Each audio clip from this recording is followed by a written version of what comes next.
Good morning, everyone. Let's dig right into Luca's case. So Luca's a 68-year-old man who came into the hospital with advanced heart failure with a clearly documented advanced directive. And this advanced directive rejects any type of aggressive, life-prolonging, suffering-prolonging care. And the problem now is Luca's sedated in the ICU. He's on a ventilator. And so these two doctors are kind of fighting over this.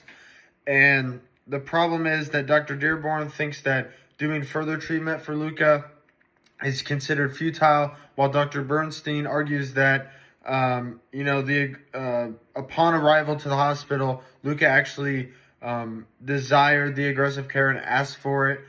And so the reason this is kind of controversial is because medical futility as a whole is kind of controversial. So many different people can have a different perception of what medical futility is.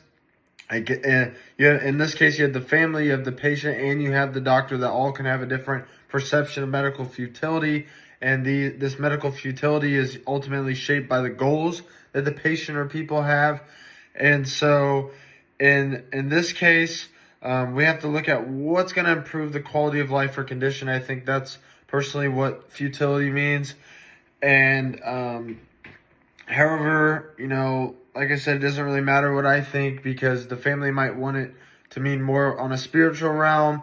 And so they put themselves, and the patients ultimately shift their goals to where, their goal may change over time regarding futility.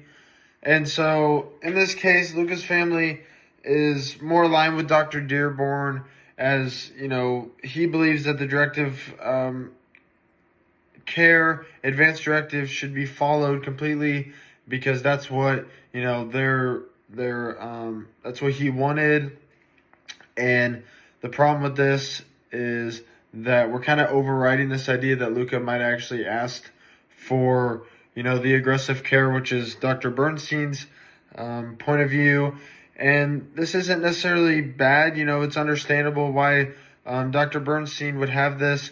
But ethically, we have to ask, whether this was a valid request, whether they had the autonomy at the time to make that decision, and whether that's ultimately what they wanted. So as I said, autonomy is central here. Luca's advanced directive, is stating that, no aggressive intervention. However, this idea that he might have wanted actual aggressive care can kind of be problematic, as the aggressive care could override his prior autonomy, and right now his autonomy might not be proper.